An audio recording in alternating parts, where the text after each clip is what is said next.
right, now Nigeria is currently plagued by an outbreak of cholera. It seems to have spread across 30 states and still counting in Nigeria, with staggering figures of infected and possible deaths recorded.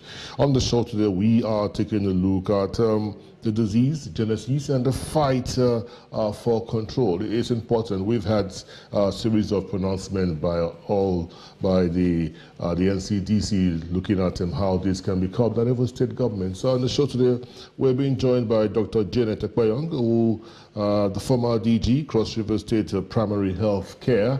She joins us in our Abuja studios. And also former Commissioner of Health in Cross River State. So good to have you on the show with us.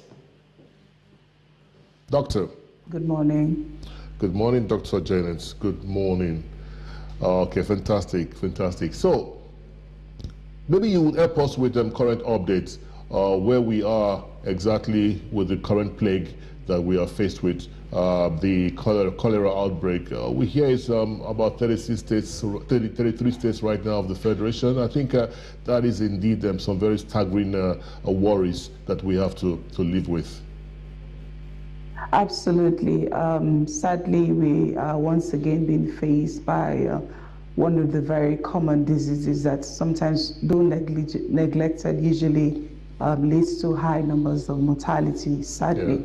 Yeah. And currently, Nigeria is once again experiencing the outbreak of cholera in around 33 states right now. And sadly, also, we've also currently have over 1,500 cases that have been recorded, over 1,500. So the numbers are increasing, and we've also recorded a few numbers of mortality. However, we're hoping that with the response that the federal government has initiated, that we should be able to curb the spread. It started in Lagos, and sadly, since we're also in rainy season and a lot of other factors that have actually predisposed a lot of Nigerians to it, it's beginning to really spread like wildfire. So we are hoping that with some of the interventions that have been initiated, that the numbers will be able to, begin to trickle down or reduce. And I believe that with also with some behavioral changes from Nigerians will also contribute to the reduction in that number. But currently, 33 states have been recorded cholera outbreaks so far, and we possibility that more states will. Program today. I'd like for you to really compare what you see in Lagos, I mean, with regards to the reports that we have, official reports, and what you might have experienced where you served as the commissioner in your state, and also in Abuja where you are, where the NCDC really has its base. I'm talking about management of information in terms of reported cases, of contact tracing, and also of care that you are seeing, Janet. Yeah, so we are all aware that the first case was actually recorded in Lagos, and that had also, because of that, have high, rates or numbers of cases that have been recorded. In several other states, especially where we have those surrounded by water, let me put it that way. We know that Lagos is a riverine state. And even some states in South, the states are really recording high numbers. And the fact that we are in rainy season, that is a major predisposing factor, because it leads to high, rates of flooding. And most of the states also, we've recorded cases of very floods, and that indeed has really predisposed them to the cholera outbreak. So most of those states that are are surrounded by water and have high cases of flood, they are the ones with the highest number of cases. For Abuja, they've recorded a few cases, but not as much as that's recorded in Lagos State and some other riverine states or communities. And being the center where the NCDC is domiciled, and of course the Emergency Operations Center, which is being coordinated by the federal government, of course, headed by the Honorable Minister.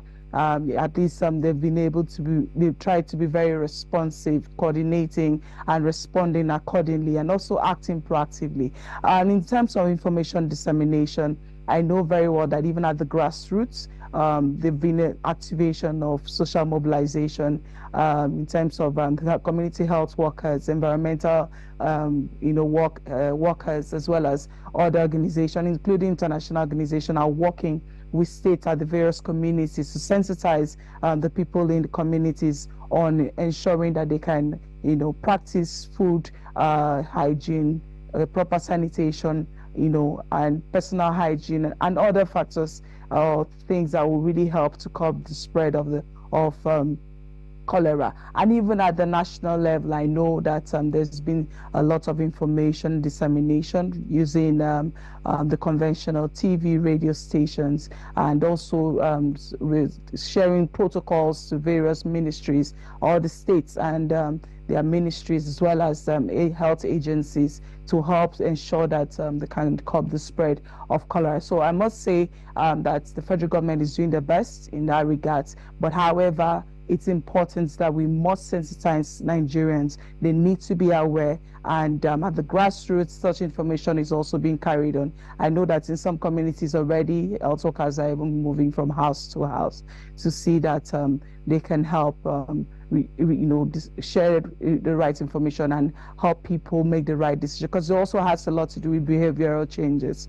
And I mean, you must you will agree with me that open defecation is still a major concern, major issue in Nigeria, and that contributes greatly to cholera outbreak, because when someone defecates openly, there's possibility that rain could wash that into the river. And you will agree with me that some streams are the only source of water in some communities, and that's a recipe for cholera outbreak. So we are hoping that with the right information and, of course, proper behavioral changes, that we'll be able to curb the spread. So Janet, while you were speaking, I was just racking my head around the many challenges that Nigerians are faced with at the moment. You talked about sensitization, and I'm asking, how much can sensitization do to poverty-ravaged communities where they have been deprived of basic amenities? So here we are talking about water, access to water in 2024 in Nigeria, a developing nation. I think it's very worrying. Here we are still talking about open defecation in Nigeria, especially the fact that it started from Lagos, a supposed mega city, center of excellence. So for me, it speaks to many issues here around development, around intentionality by government to do the right things. Because no matter how much how much you try to sensitize an individual, it could only do as much as it can do. If I can't afford to buy sachet water or bottled water, or access to pipe bomb water, I will drink what's available to me. That, I think, is the major concern. Yeah, absolutely. Water is a major challenge. Access to clean water is actually a major challenge in Nigeria, and sadly, there are lots of communities that still have such challenges. But while we also know that government has a huge role to play, and like I always say, health is not just the responsibility of government. Yes, government has to ensure that at least some of these basic amenities are provided, in our various communities. But I must also use the opportunity to call on private organizations, individuals. Sometimes we hear of corporate social responsibilities. We hope that they will look at the, providing water to communities as a priority when executing such responsibility. And even as individuals, we have a huge role to play. Yes, in your community, you might not have pipe or the conventional boreholes, but even with the stream, you can still ensure that the water before you drink it is clean by at least boiling it, making sure that it's properly boiled and filtered. That will help reduce the spread.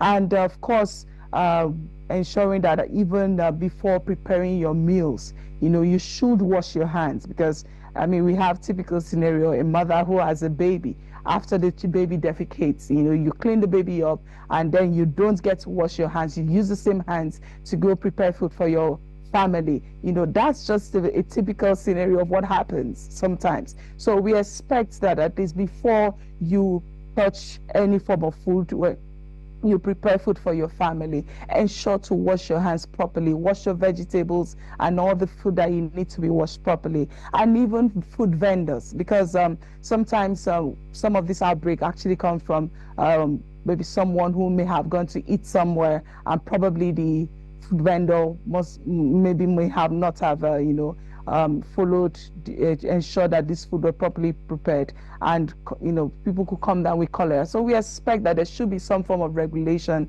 regulating even food vendors, ensuring that there's a mandatory test, exposing them to such tests always, to ensure that they are fit to prepare food for people to eat, because that could be a major source as well. So we have a role to play as individual. We must ensure good personal hygiene, food hygiene, ensure our environment is clean. And we know that another major challenge, which of course we expect that government should help, is the issue of blocked drainages, which could also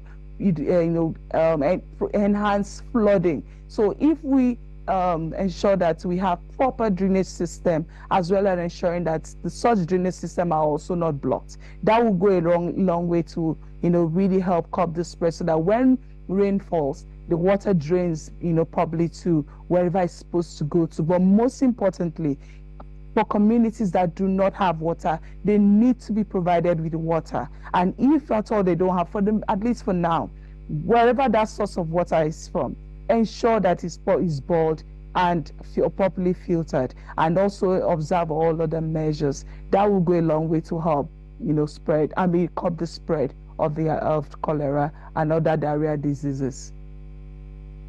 Dr. Janet, and now one thing that I would like for you to also talk about is the issue of vaccination.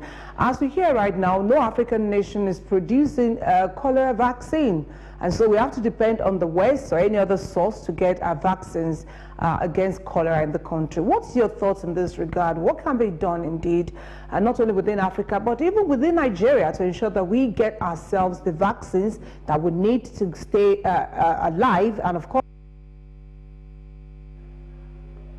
Yes, so we know that vaccines play a huge role in helping, prevent diseases.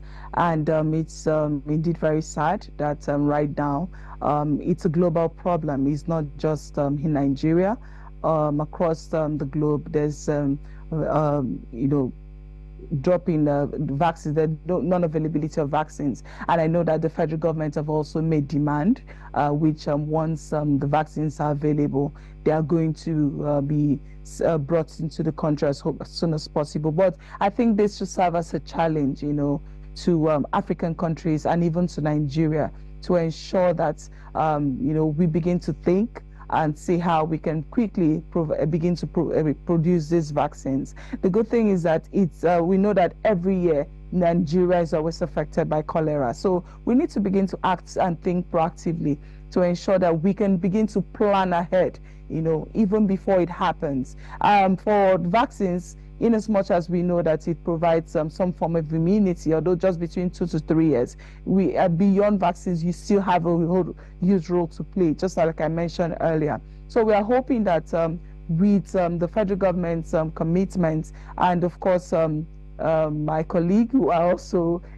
researchers, we can see how we can quickly begin to produce vaccines in Nigeria, and possibly also sell to other countries. That could also be a good way of also strengthening our IGR. So, but we're very hopeful that Nigeria gets the vaccines as soon as possible, and also ensure that it's made available across all health facilities, so that at least every child will be able to, immunize and protect. And even those who are already with cholera can also be vaccinated.